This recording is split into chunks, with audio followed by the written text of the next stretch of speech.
I'm so excited you decided to join me this week as we dive into Psalm 139. Last week we talked about the different definitions of beauty. We talked about the world's definition, what the world has redefined beauty to be, and what God's original definition of beauty is, which really helps us focus outward on being more godly, doing good works, helping people around us. And this is the definition that I think God really wants us to strive for. So, we're going to dive into the first part of Psalm 139. I've broken it up into 4 different parts. But before we start, I want to share something that God shared with me recently. I was driving, wasn't really particularly thinking about anything, but I've been praying that God would show me different illustrations or different things to share during this study. And he reminded me that my worth doesn't come from the titles that I have, even the titles he's called me into. So maybe God has promised something or prepared you for a certain job or a certain title, such as a counselor or a pastor or a trash man or an engineer or a mom or a dad, husband or wife, sister, brother, daughter, whatever it might be. God calls us into these titles, and these are important, but they're not where our worth comes from. Just like a famous painting, it has more worth if it's by Picasso. The sculpture of David has more worth because it was made by Michelangelo. So this is the same with us. It's our Creator that gives us worth. It's where we come from that gives us worth. And so I just want to keep that in mind as we get into this study. So a little precursor introduction to this study. When I was in middle school, I, like most, really struggled with self-esteem. And I was very blessed to be a part of a local church. And our teacher, Heather, her way of combating this was whenever we would put ourselves down or say something negative about ourselves or one another, she would have us read Psalm 139. I will be honest, at that time, I kind of skimmed through a lot of it. I didn't really understand it. I would get to the verse about I am fearfully and wonderfully made, and I was like, well, the wonderfully part is pretty nice, but what's this fearfully part about, God? Like, what are you trying to tell me?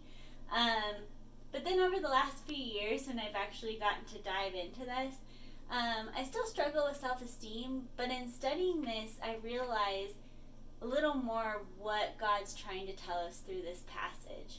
And I'm really excited to share it with you. In this passage and scriptures like it, God's pretty clear that he was really careful in creating us. And he thinks that we're beautiful in a lot of different ways. And I just hope that you let that sink in. If you don't watch any other videos or even the rest of this video, I hope that you realize that the Creator, the God who made heavens and earth, he made the sunset, he made the mountains, the ocean, the thing that you think is the most wonderful thing to behold or person. He created you, and he loves you, and he was very careful in making you the unique person that you are. And so I hope that you let that actually sink in. Before we start, just a little information about this passage to keep in mind. This was written by King David. We'll talk about him a little bit, what was possibly going on in his life when he wrote this passage. Any passages that I read are going to, again, be in the New King James Version, but I do bring in other versions just to help me understand it a little better. Just to preface, I am not a Bible scholar. I didn't go to seminary, but I've taken the last few years to really pray through these verses, ask for wisdom and understanding. I sought Christian counsel, and so I just want to be honest about that.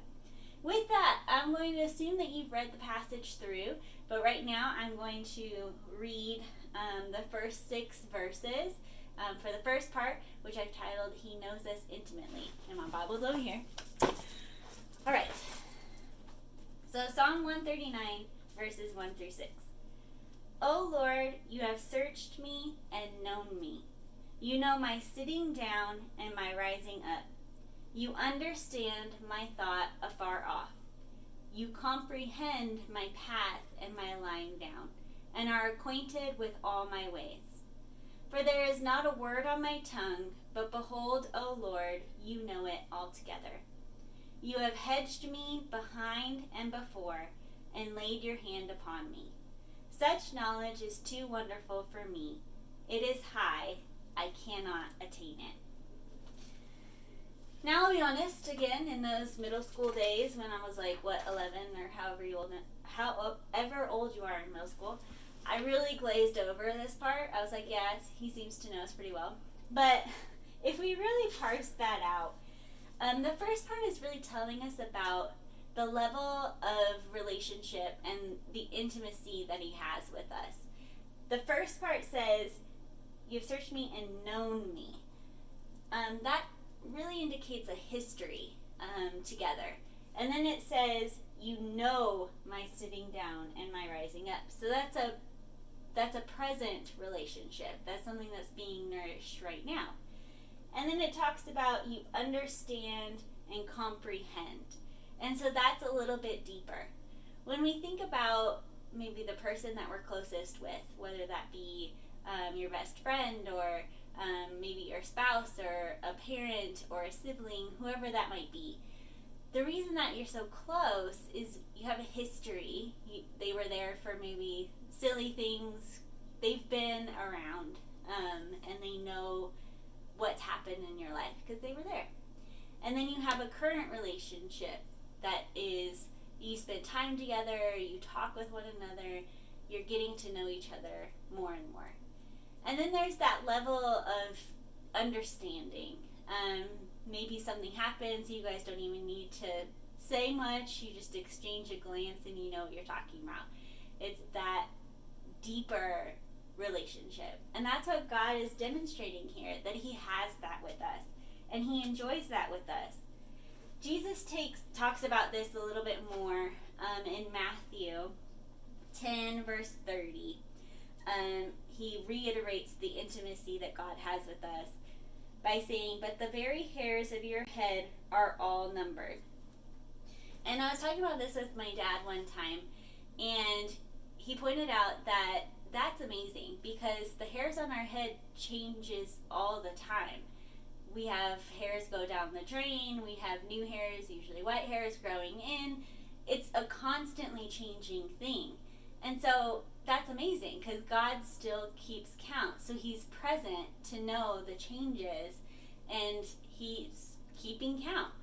Proverbs and Psalm both talk about how God counts our tears and holds them in his hands.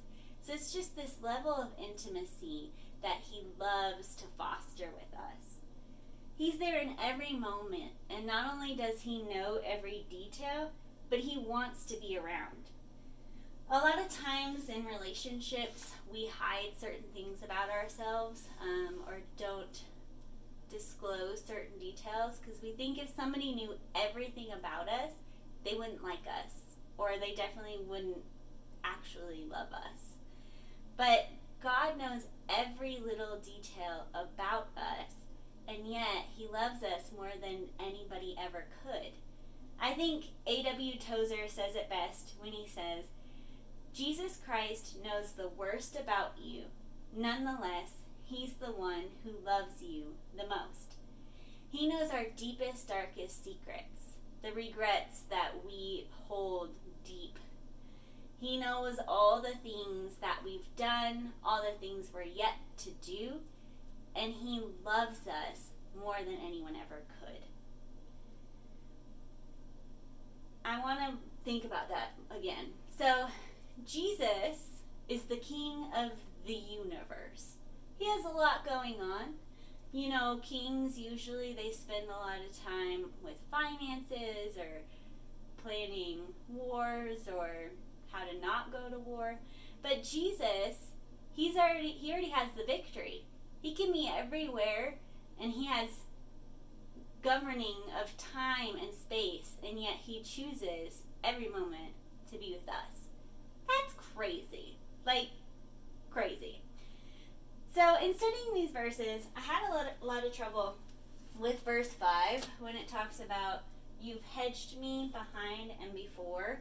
I was like a bush, right? I don't know if any of you guys know the comedian Tim Hawkins. So a lot of his comedy is about church culture or Christian culture and just some of these things that are just kind of silly that we say and do. And he talks about this, the hedge of protection, and he talks about like the devil walking up and being like, oh no, shrubbery. But anyway, you should look it up. But so I went further, and this is where I looked at some more versions of the Bible to kind of clarify what he's trying to say here. So the New International Version says, you hem me in behind and before. The New Living Translation says, you go before me and follow me. The New American Standard Version says, you have enclosed me behind and before. And the Holman Christian Standard says, you have encircled me. So this is saying that God is all around us. He protects us from all sides. It's really hard to remember this in times that we struggle here on earth, which is often. But in physical and spiritual battles, God is all around us. And he is in the battle with us. So that's why in Deuteronomy 31:6, he can say, be strong and of good courage. Do not fear, nor be afraid of them. For the Lord your God, he is the one who goes with you. He will not leave you, nor forsake you. If you've been a believer for any amount of time, you know that God can put us in some dicey situations. But he never puts us into a situation that he hasn't been through before or isn't willing to go ahead of us to do. I love in the book of Joshua, the Israelites are going into the promised land. This is the promised land, like a land that has already been promised for them. But there's a barrier. They have to cross the Jordan River. And so God says, hey, take up the Ark of the Covenant, which was a symbol of him, his provision, and his promises. And he says, take the Ark of the Covenant, walk in, and I'll take care of the rest. So they had to take the step. They had to pick up the Ark of the Covenant. They had to take the step into the Jordan River. Maybe they got their feet a little wet or dirty. But then the Jordan River parted. So maybe there's a barrier in the way of your promise, but God's saying, let me go with you, let me go first, and we'll get there together. And I think that is so beautiful. And sometimes God calls us to do something that seems impossible so that he can prove that he's the God of the impossible. And with him, nothing's impossible. The end of this verse essentially means, our pastor said, the end of this part, the verse 6 says, such knowledge is too wonderful for me. It is high, I cannot attain it. So our pastor translated that to mean basically David sitting there like, mind blown. And if we actually realize what this passage is saying, our minds would blow too. There are currently 7 billion people on the planet, and through the ages there have been trillions more. And yet God made us uniquely for such a time as this, for the purpose that he's created and put into us. And he loves you intimately. That's crazy. That should make our mind blow. So if the God of all creation thinks that you're worth being around every second of every day, how does that make you feel? Do you believe that you're beautiful yet? Do you believe that you're worth it? Well, I hope you do, and I hope that you'll join me in these next few weeks as we go through the next parts of Psalm 139. Join me next week for part 2, where we're going to talk about God never leaving us. Have a great week.